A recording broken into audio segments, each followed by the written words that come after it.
Let me show you in 2 seconds flat why the rich get richer and the poor get poorer. I call it the success cycle, real fast. Draw yourself 4 squares, put them up on the screen here. You'll see, as we do this, take a quick look. You'll notice you've got the word potential up in the left-hand square. Up in the right-hand square is the word action. Bottom right is the word results. Bottom left is the word belief, or another word for that would be a sense of certainty. Potential, action, belief, results. And notice there's arrows in a clockwise fashion where they just keep feeding each other over and over and over again. So again, it's potential, action, results, belief, or another word for that would be certainty. Now, do you ever notice how rich people tend to get richer and poor people to get poorer? And I don't just mean rich in financial terms. I mean people that are rich emotionally. Do you ever notice how happy people tend to get happier? And depressed people tend to get more depressed? How many have found this to be true? Say aye. It's because the power of momentum and what I'm about to show you. So let me show you something here. What's the potential of any human being? You tell me, quick. Unlimited. Do most people's results reflect that true potential? Yes or no? No way. Why? Because most people aren't taking enough what? But is it possible to take a lot of action and still get lousy results? What if you got a salesman that works for you and they walk out and they knock on 100 doors and they say, you wouldn't want to buy anything from me, would you?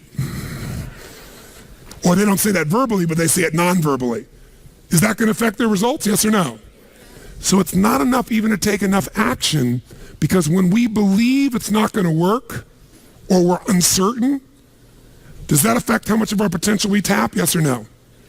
See, if you don't think it's going to work, you're not going to put out a bunch of your energy when you think it's going to fail. And by the way, when you're not sure, you tap little potential. Do you take little or a lot of action? When you're not sure, when you think it's not going to work, do you take massive action or little action? Now, when you take little potential with little action, what kind of results do you get? Little lousy results. And when you get lousy results, what does that do to your belief? You go, see, I told you it wasn't going to work. Told you it was a waste of time.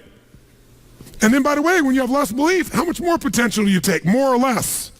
If it's possible, you tap less potential, more or less action. Less. And what happens to your results? They get even what? And now they got worse results. What does that do to your belief? And by the way, now you see the current economy. Isn't it true? Everybody out there is going, oh my God, the results are so bad, it's going to get worse in the future. So I better pull in my horns. There's less potential. So I'm not going to push as hard. I'm not going to take much action. Oh my God, I'm getting lousy results with little potential action. Oh my God, it's going to get worse. That's what creates a recession, depression, whatever you want to call it. How do you change that? A lot of people, and even a lot of businesses say, well, gosh, we train our people. Who's ever done this? You train your person, they do well for a while, and then they drop off in their skill set. I don't care if it's sales.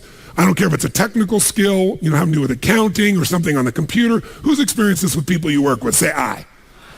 Now, you're highly motivated. It's your business, or you're the leader in the business, or you're the manager, or you're the head of the department, or whatever. So you got a lot of drive. So you bring emotion to the table, and you do enough repetition that you master it. They don't. If you give up on them, you're losing and missing out on what it takes to train someone. So here's how training looks. In the beginning of training, when you first start doing something, how fast do people learn and make shifts? Slow or rapid? Huge rapid change happens, right? There's this giant growth that occurs. Now, what eventually happens to anybody when they start to learn something? A new sport, a new business, a new relationship. What do they get to? What do you call it? Plateau. So think of it this way. Some people, their philosophy of life is dabbling.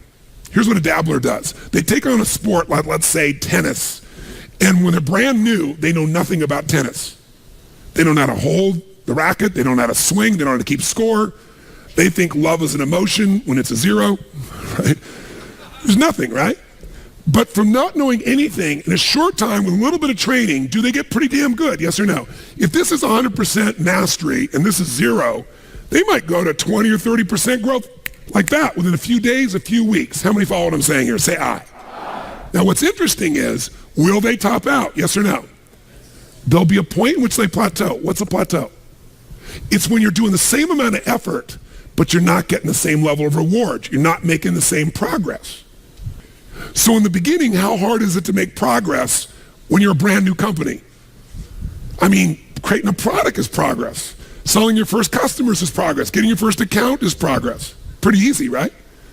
When you're in a new relationship, just learning about each other and connecting and being intimate, there's progress, right? In playing tennis, taking up a sport, there's so much progress. But in every human being's experience, there's a point where you're working just as hard, but not making so much progress, and people don't like that. That's why I told you this. And what some people do at that point, if they're a dabbler, they decide to quit. This is obviously the wrong job for me. This is obviously the wrong sport. This is obviously the wrong partner. I shouldn't be in a relationship with this person. The minute they get to a point where they're not being fed, their ego is not being fed, they're not growing, they quit. And so if this was, for example, a dabbler who was in a position of tennis, they might quit tennis and now they say, you know what, I'm not a tennis player, I'm going to do racquetball. And they get so excited about racquetball because like, oh, this is cool, look at this. Because within a few days, what happens if everybody? They start from zero and what happens? Lots of what? Tell me, lots of progress, which feels really good, really fast. They didn't know how to racket. They didn't know how to turn. There were walls all around them and a ceiling. In a few days, bam, they're smashing off the back wall and the side wall. They're doing things Z's. And I mean, it's really cool. Plus, they get a new outfit and stuff, so they look cool. They got goggles. They join a new club. There's all this progress and stuff. So guess what? Grow, grow, grow, grow, grow. Everything's great, great, great, great, great. But eventually, who knows what happens? Eventually, they hit a plateau. And guess what? Rather than training themselves further for mastery, what do? They say it's the wrong sport. I shouldn't do this. I shouldn't be a racquetball player. And if I was going to show you as an example, you grab this real quick. If they've gone out and they've made all this progress, they're real happy. They go, go, go. They're growing, growing, growing. Boink, they hit this plateau. Wrong sport. Not a tennis player.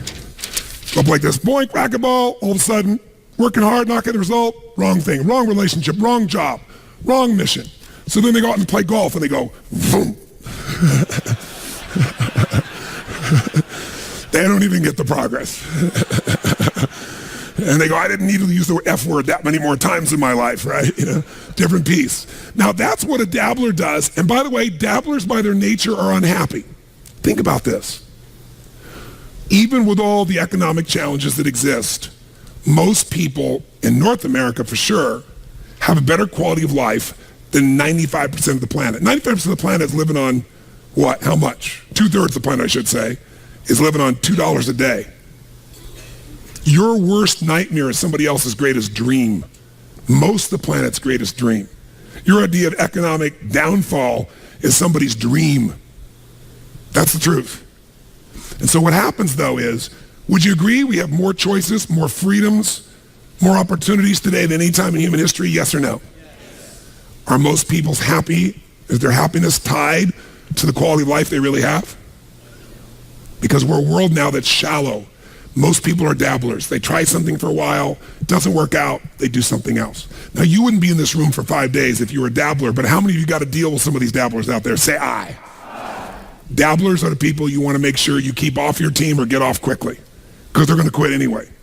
And the time, energy, and effort it takes to train a dabbler is the same energy you could have a platinum player. And we're going to show you some ways to do that later on. But let me show you another path for a second before we show you the rest of the training effect. Let's take the path of what I call a stressor.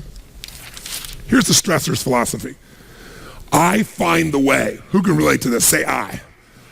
I'm going to find the way, I'm going to achieve it. So they take up a sport like tennis, and it goes like this, and they're doing really, really well, and it's going really great, but eventually, boink, they hit a plateau. Here's the difference. Does the stressor quit? Ever quit? Yes or no? Absolutely not. What does the stressor do when it doesn't work out? What do? Do they settle for it? What if they actually get a little worse for a short time? What happens? They really get stressed and they go, screw this, I'm going to find a way, I'm going to break through, I'm going to learn a book, I'm going to find someone, I'm going to coach, I'm going to make this thing happen, I'm going to find a way, I'm going to find whatever it takes to make this thing happen. Poosh! And they break through, ladies and gentlemen. Come on, they break through, ladies and gentlemen. Who knows what I'm talking about here? Say aye. And by the way, they break through and all of a sudden they start making progress and they're so happy and all of a sudden guess what happens? Boink. And you go, damn. How the hell, well, how could that happen? I've been working my tail off. I just had this breakthrough. I just worked through this thing. I just fought through it. But by the way, do they hit another plateau? Yes or no? So what happens here? Do they give up? Do they quit? Do they go, it's the wrong sport? What does the stressor do? They stress out. Shit, I'm gonna find a way. I'm gonna make this thing happen. I gotta make this thing. Come on, figure something out. Let's find this thing. I'm gonna work hard. I'm gonna make more calls. Gonna make this thing happen. And all of a sudden, eventually, what happens? Poof! Ladies and gentlemen, they break through again. Come on now.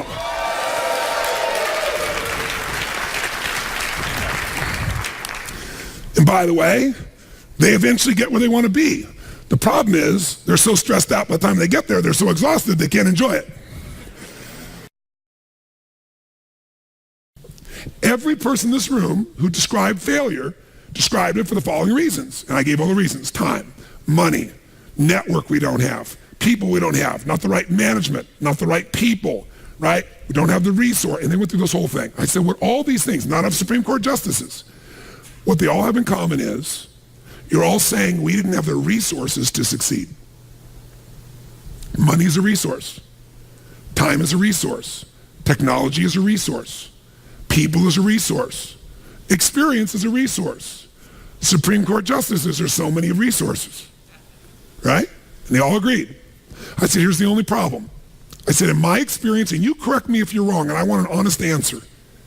When we get out of ourselves and we look at human beings and their ability to succeed or fail, how many people you've ever met who did not have the resources and they beat somebody who had all the resources?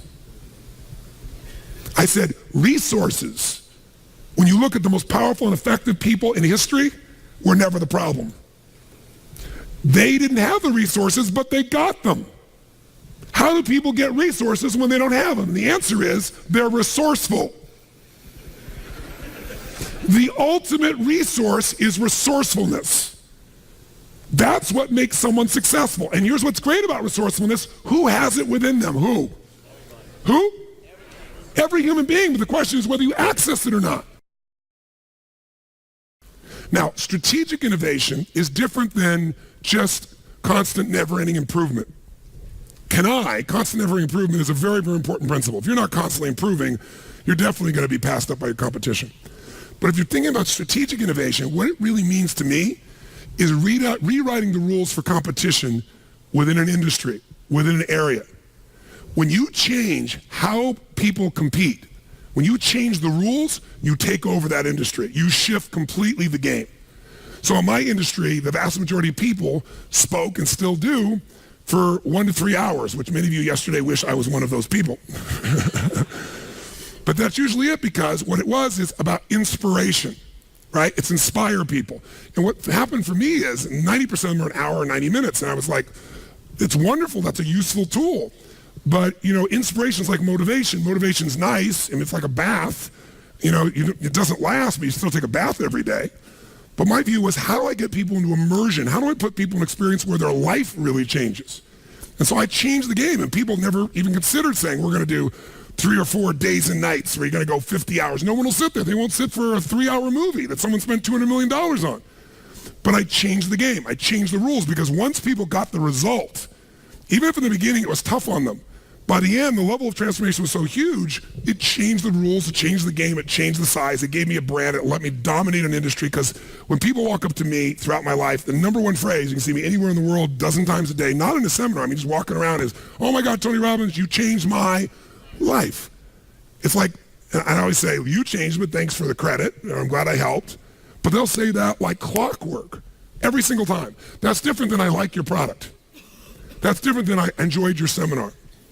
You changed my life. That changes the rules for competition. That created a different way of competing. Now, I didn't do it to compete. I did it because my passion was I love people, and I don't want them just to be inspired for the moment. I want to make sure they really have the tools, the skills, the ability, the shift that creates a lasting change in their life. And I wouldn't settle for anything less. So you don't have to do it to compete. You strategically innovate because you're obsessed with meeting the needs of your clients.